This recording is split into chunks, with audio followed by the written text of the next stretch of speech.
बीति विभावरी जागरी, बीति विभावरी जागरी। अंबर पन घट में डूबो रही, तारा घटियू सनागरी। बीति विभावरी जागरी। खग कुल कुल कुल सा बोल रहा, खग कुल कुल कुल सा बोल रहा। किस लये का आंचल डोल रहा। लो ये लतिका भी भर लाई, लो ये लतिका भी भर लाई। मधुमुकुल धवल रस गागरी, मधुमुकुल नवल रस गागरी। बीति विभावरी जागरी, बीति विभावरी जागरी। साथियों नमस्ते, आप सभी का हार्दिक स्वागत, अभिनंदन। ये प्रकृति गीत आपने सुना छायावाद के ब्रह्मा आधार स्तंभ जयशंकर प्रसाद द्वारा रचित मानवीकरण और रूपक अलंकार का सुंदर प्रयोग का ये गीत आधुनिक काल की प्रकृति की विशेषता बता रहा है, जहां पर कवि सीधा स्वतंत्र रूप से प्रकृति का चित्रण कर रहा है। इसका मतलब साफ है कि यहां प्रकृति आलंबनात्मक रूप में चित्रित की गई है। साथियों, पूरे हिंदी साहित्य के आदिकाल से लेकर के आधुनिक काल तक प्रकृति का स्वरूप कैसा रहा, यह बड़ा उलझा हुआ प्रश्न है। और ये कॉन्सेप्ट हमारा, ये अवधारणा हमारी क्लियर होनी चाहिए, सुस्पष्ट रूप से भाषित होनी चाहिए हमारी बुद्धि में, तभी हम एक दो प्रश्न यहां से साहित्य के ठीक कर सकते हैं। ये व्याख्यान तमाम हिंदी साहित्य के विद्यार्थियों के लिए निश्चय ही अनुपम होगा, अद्वितीय होगा, संजीवनी की तरह काम करेगा। जीवन में एक बार आप इस व्याख्यान को सुनेंगे, ये 2 पार्ट में होगा। आज हमारा विषय जो है वो आदिकाल से भक्ति काल तक हिंदी साहित्य में प्रकृति चित्रण किस रूप में हुआ है, उसको लेकर के मैं आप बात जो है आज हम बात करेंगे। साथियों, पहले तो हमें ये समझना चाहिए कि ये आलंबन और उद्दीपन है क्या। तो भारतीय काव्यशास्त्र के आद्य आचार्य भरत मुनि, जिन्होंने ईसा पूर्व 2वीं शताब्दी में एक पुस्तक लिखी थी, नाम था नाट्यशास्त्र, उसमें एक रस सूत्र दिया था, विभाव अनुभाव व्यभिचारी संयोगात रस निष्पत्ति। उसमें विभाव शब्द आया, और विभाव कहते हैं कारण को, और स्थायी भावों को जगाने के जो कारण हैं उसको 2 रूप में उन्होंने बांटा, एक तो आलंबन और एक उद्दीपन विभाव। ये आलंबन जो है उसका मतलब ये हुआ कि विषय मानी जिसको देख करके जो आश्रय जो है उसके मन में भावों की उत्पत्ति होती है, वह आलंबन है।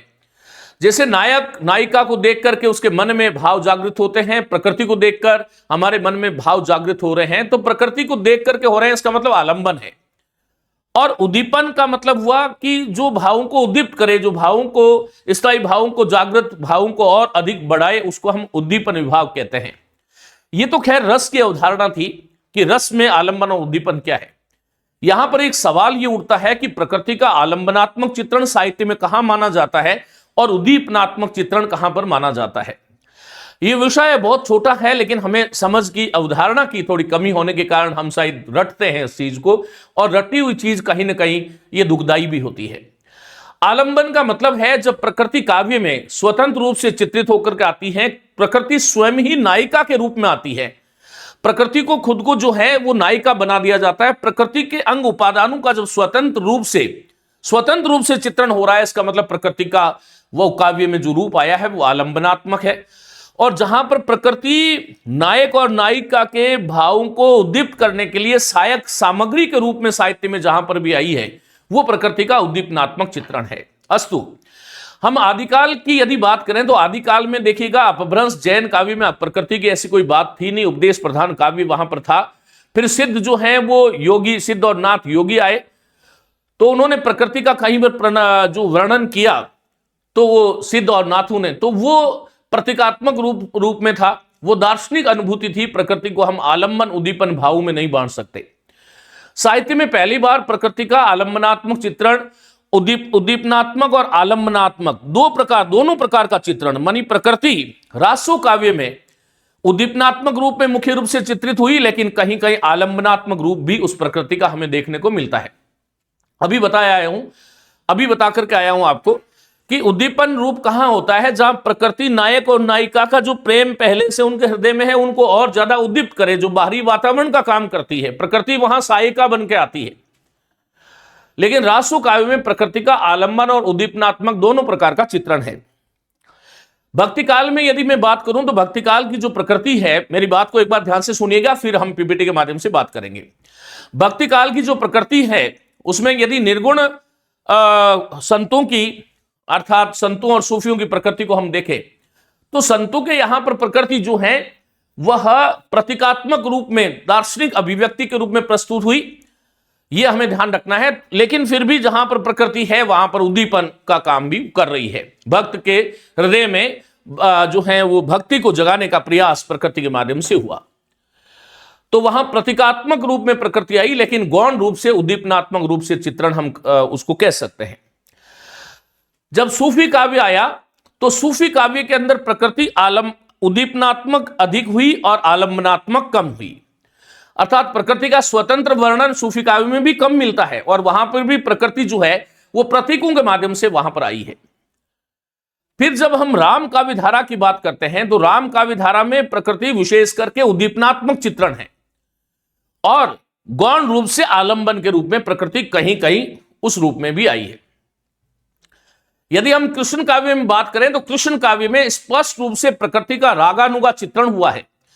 प्रकृति वहां पर, क्योंकि कृष्ण काव्य चरावाह संस्कृति पशुपालन समाज के सांस्कृतिक संदर्भों में रचित काव्य है, वहां प्रकृति सहयोग करती है, तो उद्दीपन के रूप में है प्रकृति का। वहां पर भी कृष्ण काव्य में भी स्वतंत्र रूप से चित्रण नहीं हुआ। हम भक्ति काल तक अभी जो चर्चा करी उसका सार ये निकलता है कि यहां तक प्रकृति आदिकाल से भक्ति काल तक की प्रकृति है, मुख्य रूप से उद्दीपनात्मक रूप से चित्रित हुई है, आलम्बनात्मक रूप उसका बहुत कम चित्रित हुआ है।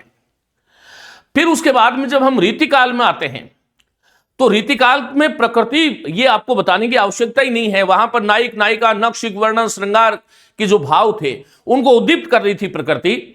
स्पष्ट रूप से रीतिकाल की प्रकृति उद्दीपनात्मक है। हिंदी साहित्य में पहली दफे हुआ जब आधुनिक काल, जब सामान्य मनुष्य जब केंद्र में आया तो प्रकृति वहां पर जो है वो क्रियाशील दिखाई दी, प्रकृति का स्वयं का स्वतंत्र चित्रण शुरू हुआ। हालांकि भारतेंदु युग में उद्दीपनात्मक आलंबनात्मक उभय भी चित्रण प्रकृति के मिलते हैं, लेकिन छायावाद आते आते प्रकृति विशेष रूप से आलंबनात्मक रूप से चित्रित हुई। और फिर आगे हम प्रयोगवाद में प्रगतिवाद में कैसा प्रकृति का स्वरूप रहा ये मैं आपको अगले व्याख्यान में बताऊंगा। तो यहां पर आपने ये समझा कि प्रकृति का जो चित्रण है वो आलंबन रूप में कब होता है, मेरे साथ एक बार रिवाइज करेंगे कि जब प्रकृति का ही स्वतंत्र चित्रण होता है तो प्रकृति आलंबन रूप में होती है। और प्रकृति जब नायक नायिका के प्रेम की अभिवृद्धि के लिए, क्रोध की अभिवृद्धि के लिए, किसी भाव स्थायी भाव की अभिवृद्धि के लिए जब काव्य में आ रही है तो वो उद्दीपनात्मक चित्रण है। आधुनिक काल 1843 से पहले, शुक्ल के अनुसार 1843 से पहले की जो प्रकृति है वो विशेष करके यदि मैं एक शब्द में कहूं तो उद्दीपनात्मक चित्रण है, आगे आलंबनात्मक चित्रण है। आइए इसको हम समझते हैं। इससे पहले एक महत्वपूर्ण सूचना आप सभी साथियों के लिए होगी कि हिंदी द्वितीय श्रेणी शिक्षक भर्ती परीक्षा के लिए नवीनतम जो पाठ्यक्रम के अनुसार तृतीय संशोधित जो संस्करण है ये मेरे द्वारा लिखित है, ज्ञान वितान प्रकाशन से आता है और ये संस्करण अब बाजार में सर्वत्र उपलब्ध है। आइए यहां से शुरुआत करते हैं। आलंबन और उद्दीपन होता क्या है? भारतीय काव्य शास्त्र में रस की उत्पत्ति के लिए आवश्यक विभाव के दो मुख्य भेद हैं। विभाव के दो भेद है और विभाव जो है वो रस का क्या है बोलो, कारण है। आलंबन वह व्यक्ति या वस्तु है जिसके कारण मन में भाव, जैसे प्रेम है, क्रोध है, जुगुप्सा है, जो भी है, जागृत होता है। ये स्थायी भावों की जागृति का जो कारण है वो आलंबन है। तो एक शब्द में यदि मैं कहूं कि आलंबन क्या है तो स्थायी भावों की जागृति के कारण है। और उद्दीपन क्या है? उद्दीपन वह बाह्य वातावरण है, वो चेष्टाएं हैं जो भाव को जग जाता है, उस जगे हुए भाव को और तीव्र करने में काम आता है, अर्थात आश्रय। देखो आलंबन जो है इसके दो भेद होते हैं। आलंबन जो है इसके दो भेद हैं, एक विषय है और एक आश्रय है। अब इसको ऐसे समझो, एक राम है और एक सीता है। अब राम ने सीता को देखा तो सीता उनके लिए क्या हुई? विषयालंबन हुई, जिसको देख करके भाव जागृत हो। और राम के हृदय में जो भावों की उत्पत्ति हुई तो राम जो है वो आश्रय आलंबन हुए। जिसके हृदय में भावों की उत्पत्ति होती है वो आश्रय है, जिसको देख करके होता है वो विषय आलंबन है। ये 2 नंबर में आपको पकड़ा चुका हूं। आश्रय के मन में भाव को उद्दीप्त करने वाले विषय की बाहरी चेष्टाओं और बाह्य वातावरण को उद्दीपन विभाव कहा जाता है। आदि काल से आधुनिक काल तक ये जो आलंबन उद्दीपन हुआ, इनके प्रयोग में वीरता, श्रृंगार, भक्ति और प्रकृति चित्रण के रूप में विकास देखा गया। अब आलंबन विभाव परिभाषा क्या है? जिस पात्र या वस्तु का सारा लेकर स्थायी भाव जागृत होते हैं, ये इस पंक्ति को पकड़ना, स्थायी भाव जिससे जागृत होते हैं वो आलंबन है। और उदाहरण क्या है? यदि सीता को देखकर राम के मन में प्रेम जगे तो सीता यहां आलंबन है। आलंबन भी कैसा है? विषय आलंबन है। अब इसके 2 भेद होते हैं आलंबन के। कौन कौन से होते हैं? तो आश्रय, जिसके मन में रति आदि भाव उत्पन्न हो, मनी नायक नायिका को देखता है तो नायक यहां पर आश्रय हुआ, नायक आश्रय हुआ और नायिका विषय आलंबन हो गई। तो नायक जो है आश्रय क्यों हुआ? क्योंकि नायक के मन में रति आदि भाव उत्पन्न हो रहे हैं। और नायिका विषय क्यों हुई? क्यों उसके प्रति भाव जग रहे हैं। जैसे एक बिहारी का दोहा है बड़ा सुंदर, इसके अंदर कायिक और वाचिक दोनों प्रकार के अनुभव है। ये परीक्षा में कई बार पूछा जाता है। कायिक अनुभव भी है, वाचिक अनुभव। बड़ा सुंदर दोहा साहित्य जगत में ये माना जाता है। बातों के रस की लालची राधिका ने कृष्ण की एक किसी समारोह में मुरली को छुपा लिया। कृष्ण जो है उसको पता था कि कृष्ण के लिए मुरली ही प्रिय है, सर्वाधिक प्रिय है। और कृष्ण राधा से पूछते हैं कि मेरी मुरली कहाँ है? राधा कहती है कि मुझे तो नहीं पता। तो कृष्ण उसको धमकाते हैं, छोटी राधिका है। तो राधिका कहती है तुम्हारी सौगंध मेरे पास नहीं है। तो सोहे करे मनी वाचिक है, वचन। और भौनी भौं से हंस रही है, कायिक है। सौगंध भी खा रही है लेकिन साथ में भौं से हंस भी रही है। इसका मतलब वो संकेत दे रही है कि मेरे ही पास है, जाना मत। फिर कृष्ण कहते हैं कि तेरे पास है तो तुम दे दे। तो दैन कहे, जब वो दैन कहे, यहां पर कौन सा अनुभव हुआ? वाचिक। तो वो नट जाए, वो ऐसे यूं कर देती है, गर्दन हिला देती है, वो नट जाती है। तो कायिक और वाचिक ये खैर अलग विषय हो गया। तो यहां राधा और कृष्ण के बीच का प्रेम चित्रण है। कृष्ण आश्रय है क्योंकि कृष्ण के मन में जो है यहां पर प्रेम उत्पन्न हो रहा है। और राधा विषय है, आलंबन है। राधा की क्रियाएं जो है वो उद्दीपन विभाव है। उद्दीपन विभाव क्या होता है? जो परिस्थितियां या चेष्टाएं आलंबन की भावना को और अधिक प्रज्वलित करती है, तीव्र करती है, वह उद्दीपन है। उदाहरण है कि रति भाव को तीव्र करने वाले वातावरण, जैसे एकांत स्थान है, चांदनी है, रात है, मधुर संगीत है या सुगंधित हवा है, ये उद्दीप्त करती है। अर्थात पहले मान लीजिएगा कि आग जल गई, उस जली हुई आग को और धधकाने का काम जैसे हवा करती है, उद्दीपन का वही बाह्य वातावरण होता है। उद्दीपन जो है ये रसों को अति से पुष्ट करते हैं, ये आपको ध्यान रखना है। एक उदाहरण है जिसमें ये उद्दीपन का बड़ा सुंदर उदाहरण है कि कोकिल कूजत कुंजन में, जहां चंदन के वन चारू, चहु दिस देखत ही सखी, जानू प्रेम विचारू। यहां पर कोयल की कूक है, कोयल का कूंजना है, और चंदन का वन है, और चारू मनी सुंदर, चहु दिस देखत। और बसंत ऋतु के वातावरण को जहां भी देखेंगे वहां प्रेम को वो तीव्र करने वाला, जानू प्रेम विचारू। तो यहां पर ये जो दो है, ये उद्दीपन विभाव का सुंदर उदाहरण कहा जाएगा। इन द्विविध विभावों का हिंदी साहित्य के विविध कालखंडों में भिन्न भिन्न प्रकार से चित्रण हुआ है। आइए का विषय अब शुरू होता है। कालखंड के अनुसार इनका चित्रण वीरता से, भक्ति से और श्रृंगार सामाजिक चेतना की ओर विकसित हुआ। छोड़िए, पहले तो यहां पर आप समझ भी सकते हैं भले, वीरता से भक्ति कैसे? रासों का वीरतापूर्ण था। हिंदी साहित्य में इन रसों का क्रमिक विकास कैसे हुआ, ये गंभीर अध्येता को पता होना चाहिए। आदिकाल वीरता प्रधान काव्य था, उससे भक्ति की तरफ वो गया, और भक्ति काल के बाद में अलंकृत काल आया, मणिरीति काल आया, जिसमें श्रृंगार रस की प्रधानता हुई। और ये श्रृंगार रस ही आगे चल करके आधुनिक भावबोध में सामाजिक चेतना का वाहक बनता है। तो 4 कालखंड में जो है, इन कालखंड के अनुसार इनका चित्रण कहां से हुआ? तो वीरता से पहले भक्ति में गया साहित्य, भक्ति से फिर श्रृंगार में गोते लगाने लगा, और श्रृंगार रीतिकाल के अनंतर जो कालखंड आता है उसमें सामाजिक चेतना सर्वत्र परिलक्षित होती है। साहित्य की ये कुंजी है, मैं आपको दे रहा हूं। आलंबन रूप का है, प्रकृति का आलंबन रूप काव्य में कहां चित्रित होता है, इस बात को समझो। जहां प्रकृति स्वयं मुख्य विषय आधार बनती है। अभी जो हमने बोला कि बीती विभावरी जागरी, इस प्रकृति गीत में, इस मानवीकरण अलंकार में प्रकृति को नायिका बना दिया है। तो प्रकृति स्वयं मुख्य विषय आधार बनाती है। प्रकृति का स्वरूप से स्वतंत्र चित्रण होता है, जहां पर वह प्रकृति का आलंबन रूप है। मुख्य रूप से प्रकृति का आलंबनात्मक चित्रण छायावाद से, यूं कह सकते हैं आधुनिक काल से शुरू हुआ। और उद्दीपन रूप कहां होता है? प्रकृति का उद्दीपन रूप काव्य में कहां माना जाता है? जहां प्रकृति नायक नायिका के भावों को उद्दीप्त करती है, प्रेरित करती है, विशेषतः श्रृंगार और संयोग के वियोग पक्ष में। यह हिंदी साहित्य प्रथम श्रेणी की हमारी गाइड है मित्रों, आप ले सकते हैं। आदिकाल वीरगाथा काल, आइए इसमें देखते हैं यहां पर प्रकृति चित्रण कैसा था। तो यहां का प्रमुख कवि कौन है? कि चंद्रबरदाई है। चंद्रबरदाई इसलिए नाम लिया क्योंकि इससे पहले वाला, रासो काव्य से पहला वाला जो काव्य है वो अपभ्रंश और जैन काव्य धार्मिक काव्य हैं, और नाथ और सिद्ध क्योंकि संप्रदाय विशेष का प्रचार कर रहे हैं, इसलिए वो सांप्रदायिक साहित्य है। सबसे पहले चंद्रबरदाई से शुरू करते हैं। रासो काव्य यहां की प्रवृत्ति है वीर गाथात्मक। इस साहित्य में प्रकृति के आलंबन और उद्दीपन दोनों रूपों का चित्रण हुआ है, परंतु मुख्यतः पूछ ले तो उद्दीपनात्मक चित्रण है। ये बहुत मोस्ट बात बता रहा हूं। आदिकाल में रासो काव्य में प्रकृति का द्विविध चित्रण हुआ है, आलंबनात्मक, उद्दीपनात्मक, लेकिन प्रधान रूप से उद्दीपनात्मक रूप से चित्रण हुआ है। यहां का स्वरूप कैसा है? तो प्रकृति का रूप है यहां पर युद्ध भूमि।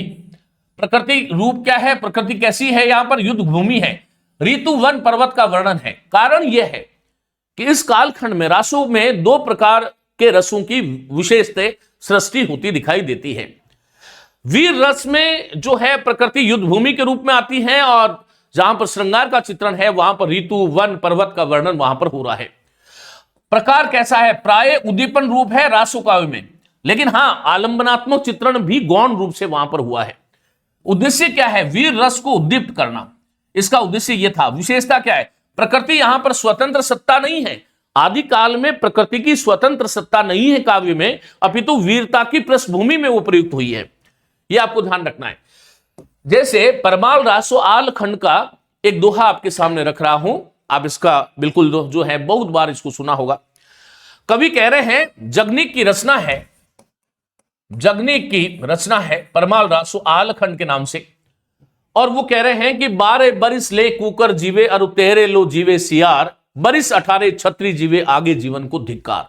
ये वीर रस से उत्प्रोत जो पंक्तियां हैं उसमें आलंबन है शत्रु सेना और युद्ध का मैदान, अर्थात 18 वर्ष तक जो है वो जी लिया, तो इसका मतलब जो है आप राष्ट्र के काम आए तो फिर आगे जीने का धिक्कार है। उद्दीपन है युद्ध के बाजे और शस्त्रों की खनखनाट हो रही है, उस समय यदि ये कर लिया जाए, ये दोहा बोल दिया जाए, तो जो क्षत्रिय होता है उसका वीरता जो है उसकी और ज्यादा उद्दीप्त होती है, जगती है। यहां प्रकृति वीरता को उभारने का साधन है।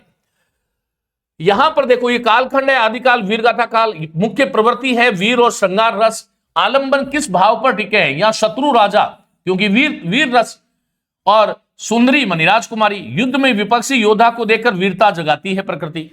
उद्दीपन क्या है? भावों को तीव्र करने वाले कारक है, इसलिए यहां पर देखो आलंबन भी है, उद्दीपन भी है, दोनों है। युद्ध के नगाड़े हैं, रणभेरी है, हाथियों की चिंगाड़ है, ढाल तलवारों की खनक है और यश की कामना है। ये सब उद्दीपन है। और उदाहरण चित्र स्वरूप पृथ्वीराज रासों में युद्ध के नगाड़ों की ध्वनि योद्धाओं के उत्साह को उद्दीप्त करती नजर आती है, यह आपको ध्यान रखना है। फिर भक्तिकाल जो निर्गुण संत का विधारा आती है उसमें प्रकृति का चित्रण कैसे हुआ है यह आपको देखना है। तो पूरे कालखंड की यदि मैं बात करूं, भक्तिकाल जिसको पूर्व मध्यकाल कह रहे हैं आचार्य शुक्ल, वहां पर मुख्य प्रवृत्ति है भक्ति और शांत रस, यह है निर्गुण का। और जो सगुण है, सगुण में भाई भक्ति, राम काव्य धारा में भक्ति है, लेकिन इसके साथ में वात्सल्य और जोड़ लो, वात्सल्य रस सूर का। तो यहां पर 3 रस मुख्य है, भक्ति है, शांत है, वात्सल्य। 3 रसों की सर्जना भक्ति काल में होती हुई दिखाई देती है काव्य में। और यहां पर आलंबन किस भाव पर टिके हैं? तो यहां आलंबन है ईश्वर, राम या कृष्ण, और भक्त के हृदय में आराध्य के प्रति रति या भाव जगाती है प्रकृति। उद्दीपन क्या है? भावों को तीव्र करने वाला कारक है। वंशी की धुन है, यहां पर ये कृष्ण भक्ति के संदर्भ में सटीक बैठता है। यमुना का किनारा है, ये उद्दीपन है। कदम का पेड़ है, मंदिरों का वातावरण है, संतों का साथ, ये संतों का साथ निर्गुण वाला हो गया। उदाहरण चित्रण का स्वरूप क्या है? सूरदास के पदों में कृष्ण यहां पर आलंबन है और वंशी की मधुर तान गोपियों के प्रेम को उद्दीप्त करती है, यह आपको ध्यान रखना है।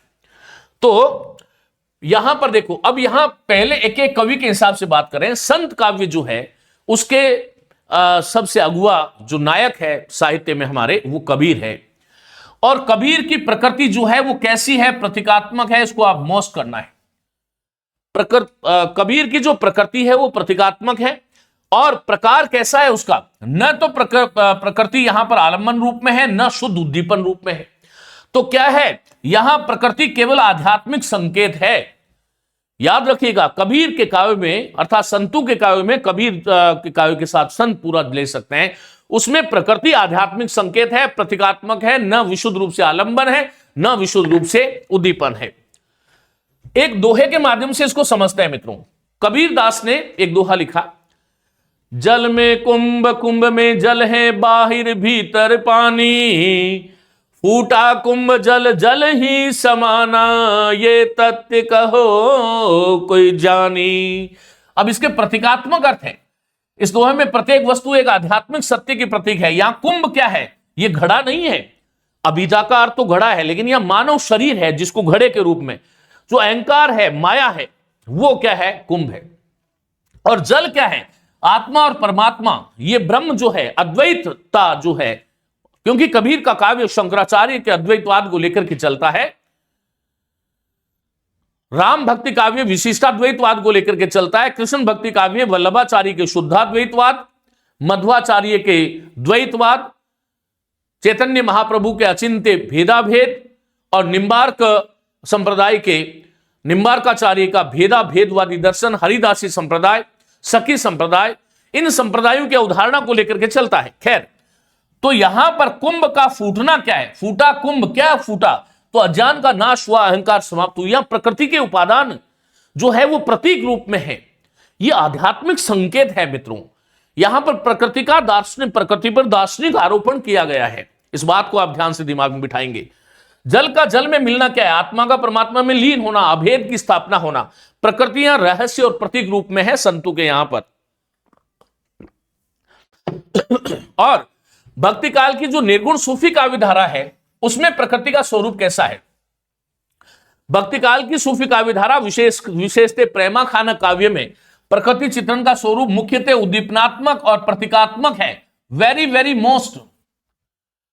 और प्रकृति यहां न तो पूर्णतः स्वतंत्र आलंबन है, न मात्र बाह्य सजावट, बल्कि वह इश्क ए मजाजी मानी लौकिक प्रेम से, इश्क ए हकीकी मानी मानवीय प्रेम से ईश्वरीय प्रेम की यात्रा की प्रतीक जो है वो प्रकृति बन के आई है। यह आपको ध्यान रखना है।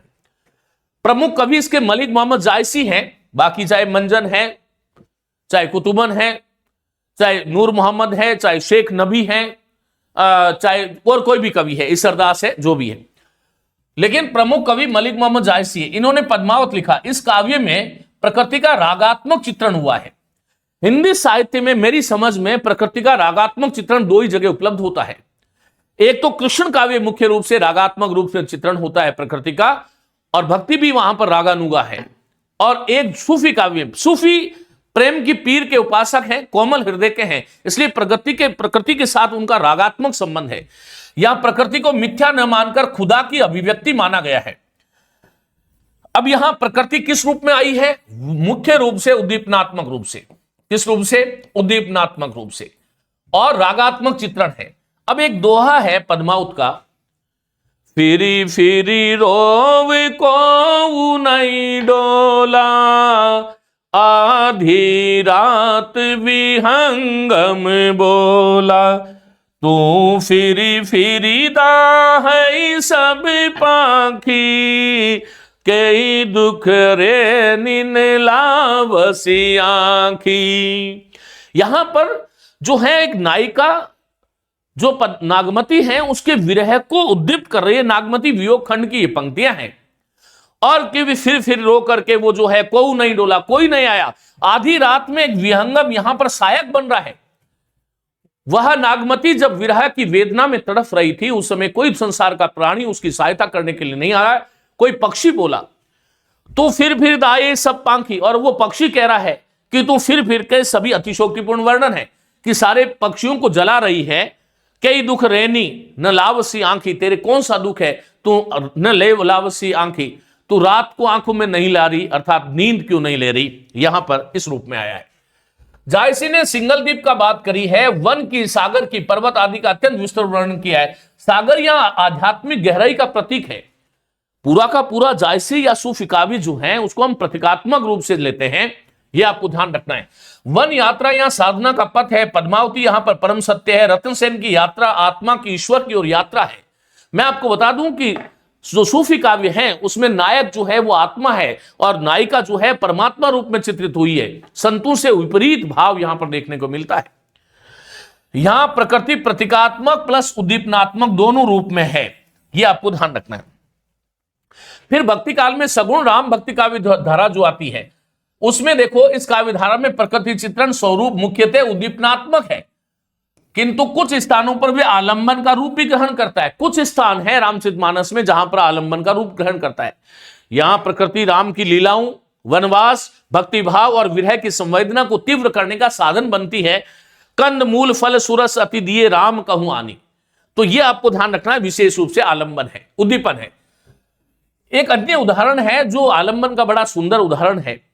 राम को रूप निहारत जान की कंगन के नग की परछाई, याते सब सुधि भूल गई कर टेक रही पल टारत नहीं।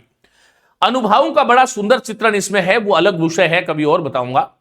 यहां पर जो स्वयंवर के प्रसंग है उसमें राम के रूप को निहारती जानकी मां सीता जो है राम के रूप को निहार रही है, लेकिन वो सीधा आंखों से आंखें नहीं मिला रही है क्योंकि वो स्वजनों से भरा हुआ उद्यान है। अब यहां पर वो जो है वो कहां से रूप को निहार रही है? कंगन, हाथ का जो कंगन था उसमें जो नग था उसकी परछाई में राम का रूप निहार रही है। और उस परछाई मात्र को देखने से सारी की सारी माता सीता सुधि भूल जाती है और वो अपने कर मनी हाथ को टिका करके रखती है। जिस जगह वो था उसमें हलचल, जड़ता का भाव है, हलचल नहीं है। वो कर टेक रही पल टारत नहीं, एक पल के लिए भी उस हाथ को उठाना नहीं चाह रही और पलकों को जो है वो झुका नहीं रही है, अर्थात निर्निमेष रूप से वो एक टक दृष्टि से उस राम के सौंदर्य को देख रही है। यहां पर प्रकृति क्या है? देखो, आश्रय है सीता जी जानकी है जिनके मन में प्रेम भाव जागा है। विषय यहां पर श्री राम है जिसको देखकर जाग रहा है। आलंबन श्री राम का दूल्हे के वेश में अत्यंत मनमोहक रूप है। उद्दीपन क्या है? कंगन के नग की परछाई। सीता जी का अपनी कंगन के नग में राम की छवि देखना जो प्रेम को तीव्र कर रहा है, उद्दीपन रूप है। सभा का वातावरण, बड़ों की उपस्थिति कारण सीता जी का प्रत्यक्ष न देख पाना और छिपकर देखने की चेष्टा, राम का मनोहर रूप, ये सब उद्दीपन का काम कर रहे हैं। अब भक्ति काल में जो सगुण काव्य धारा आई, कृष्ण भक्ति काव्य धारा, एक झटके में आपको इस समझ में आना चाहिए कि ये चरावा संस्कृति पशुपालन समाज के सांस्कृतिक संदर्भों में रची हुई प्रकृति के साथ रागानुराग वाला चित्रण है। लेकिन प्रकृति कृष्ण काव्य में मुख्य रूप से उद्दीपनात्मक रूप से चित्रित हुई है। इस काव्य धारा में प्रकृति का प्रधान रूप से उद्दीपनात्मक रूप में चित्रण हुआ है, ध्यान रखेंगे। गौण रूप से आलंबनात्मक चित्रण है। लेकिन आपसे पूछ ले इन दोनों में कौन सा है, तो उद्दीपनात्मक ही होगा। कृष्ण काव्य धारा की कविताएं मूलतः पशुपालन समाज मनिचरावा संस्कृति के सांस्कृतिक संदर्भों में रचित है। अतः प्रकृति वहां के निवासियों के हर भाव और हर व्यापार में सक्रिय भूमिका निभाती है। यही कारण है कि इस काव्य धारा में प्रकृति का रागात्मक चित्रण है। साथियों, वियोग वर्णन में जब कृष्ण मथुरा चले जाते हैं तब गोपियां प्रकृति को उल्हाना देती है। हालांकि मानवीकरण अलंकार है यहां पर, लेकिन प्रकृति उनका जो वियोग है उसको और ज्यादा बढ़ा रही है। प्रकृति से ईर्ष्या इस रूप में है गोपिकाओं को, क्योंकि यहां पर कृष्ण चले गए हैं मथुरा और उनके वियोग में गोपिकाएं तड़फ तड़प करके अपने प्राण गंवा रही है।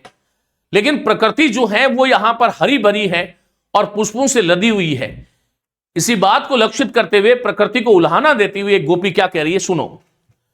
मधुबन तुम कतरे ते हरे, मधुबन तुम कतरे ते हरे। हे मधुबन, तू हरा कैसे रह जाता है, हरा कैसे रह सकता है? विरह वियोग श्याम सुंदर के ठाड़े क्यों ने जरे, मधुबन तुम कतरे ते हरे। तुम श्याम सुंदर के विरह वियोग में ठाड़े क्यों नहीं जल जाते? खड़े खड़े जल क्यों नहीं जाते? प्रकृति से कैसा उलाना है? प्रकृति वहां पर हर हाव भाव में प्रकृति से यहां पर प्रतिस्पर्धा है गोपियों की। तो कृष्ण काव्य एकमात्र ऐसा है जो, क्योंकि पशुपालन समाज के साथ प्रकृति का सीधा संबंध होता है। हम देख रहे हैं अभी राजस्थान के अंदर खेजड़ी वृक्ष को लेकर के कितना बड़ा आंदोलन चल रहा है। उस खेजड़ी की कीमत, उस खेजड़ी का मूल्य एक किसान पुत्र जान सकता है जो उसके साथ में भाई बंधु जैसा संबंध है। उसने उसको उगते हुए, बढ़ते हुए, फलते हुए, फूलते हुए देखा है। उसके लिए वो एक वृक्ष नहीं है, वह उसकी सांस्कृतिक और पारंपरिक धरोहर है। बस यही गोपियां यहां पर वो प्रकृति से उलाहना दे रही है। तुमको तुम हो नीलज लाज नहीं, तुझको तुम हो नीलज लाज नहीं, तुझको फिरी सिरी पुहूप धरे, मधुवन तुम कतरे ते हरे। और यहीं पर गोपियां रुकती नहीं है, वो कह रही है कि तुम हो नीलज, तुम तो निर्लज हो, लाज नहीं तुमको, और तुझे कोई लाज भी नहीं है, और तूने बाकी तो छोड़, हमारा श्याम सनई नहीं है, श्याम सुंदर यहां पर नहीं है, और तू है प्रकृति के किसी वृक्ष को देख के कह रही है कि तुम अपने सिर पर पुष्पों को धारण किए हुए रखे हो। यह प्रकृति उद्दीपन रूप में है, क्योंकि इसको देख करके वो गोपियों का जो विरह है वो और ज्यादा बढ़ रहा है। अब ये संयोग वर्णन में देखिए, वियोग का दोहा था। संयोग वर्णन में किस प्रकार जो है वो घर के आंगन की बात हो रही है, गायों की बात हो रही है, मक्खन की बात हो रही है, गली की बात हो रही है, और ये सारी की सारी जो चीजें हैं परस्पर ये प्रेम को उद्दीप्त कर रही है, राधा और कृष्ण के प्रेम को। राधिका एक दिन जो है वो कहीं खेलने के लिए आई, कृष्ण की नजर पड़ गई। कृष्ण कहते हैं कि भाई हमने आज तक तुम्हें इस गली में देखा नहीं, तुम कैसे आई हो?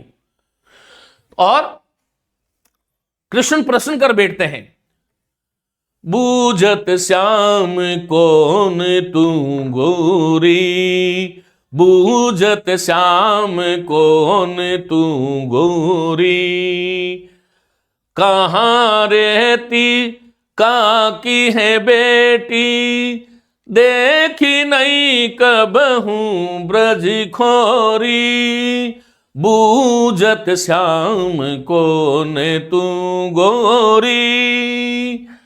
अब राधा उत्तर दे रही है, काहे को हम ब्रज तन आवती, काहे को हम ब्रज तन आवती, खेलत रहती अपनी पोरी, बूझत श्याम कौन तू गोरी।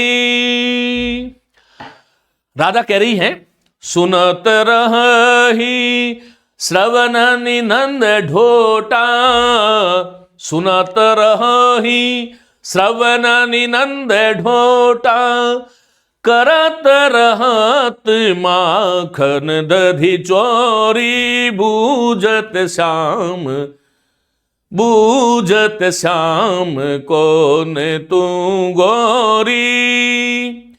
यहां कृष्ण पूछ रहे हैं, हे गोरी तू ये बता कि तू है कौन? बूझत श्याम कौन तू गोरी, तू रहती कहां पर है, किसकी बेटी है? हमने कभी ब्रज की गली में तुझे देखा नहीं। तो राधा बिल्कुल जो छिपकर के भागने वाली नहीं थी। राधा क्या कह रही है, काहे को हम ब्रज तन आवती, अरे कहना हम क्यों आए तुम्हारे यहां पर? हम तो खेलती रहती आपनी पौरी, हम तो हमारी गलियों में हमारे द्वारों के आगे खेलती रहती हैं, क्या हम कम है तुमसे? हां, फिर व्यंग्य करती है, चतुराई देखिए, सुनत रही श्रवण निनंद ढोटा। कह रही है कि हां एक बात बताऊं तुम्हें, हमारे उधर है ना एक बड़ा लोक प्रवाद है, वो तुम्हें लेकर के है। वो कह रही हैं कि हम ऐसे सुनती रही हैं कि श्रवणनी नंद ढोटा, नंद का जो ढोटा मनी बालक है वो बहुत जो है वो क्या है, वो करता रहता है माखन और दधी की चोरी। तो हम इस चोर के पास नहीं आ सकते, लेकिन ये चोर उल्हाना है, गाली नहीं है यहां पर। अब यहां पर कृष्ण पूछते हैं, गोरी तुम कौन हो, कहां रहती हो, किसकी बेटी हो, तुम पहले कभी ब्रज गली में नहीं देखा? राधा उत्तर देती है, ब्रज क्यों आएगी, हम तो अपने घर के आंगन में ही खेलती रहती है, पर सुना है कि नंद का बेटा कृष्ण यहां की गलियों में माखन दही की चोरी करता है। सूरदास के इस पद में राधा और कृष्ण के बीच प्रथम मिलन का श्रृंगारिक वर्णन है। आलंबन प्रेम के पात्र राधा कृष्ण है, उद्दीपन प्रेम बढ़ाने वाले कारक ब्रज की गलियां और उनका संवाद है। यहां कृष्ण की बाल सुलभ चतुरता और राधा की भौतिक तार्किक बातों के माध्यम से प्रेम की भावना को जागृत किया गया है। अर्थात साफ है कि कृष्ण काव्य में प्रकृति का विशेषते जो स्वरूप आता है वो उद्दीपनात्मक आता है। आलंबन रूप जो है, अब आलंबन रूप में भी कहीं कहीं आई है श्रृंगार रस के पात्र, आश्रय आलंबन है, श्री कृष्ण ये छोड़ो राधा कृष्ण के मन में भाव जगा, ये आलंबन आश्रय वाली बात हो गई। अब उद्दीपन प्रेम भावना को तीव्र करने वाले कारण है, ये सब इसकी व्याख्या है, संवाद है जो मैं आपको बता चुका हूं। अब ये वियोग वर्णन में एक और उदाहरण है और वो सुनिएगा।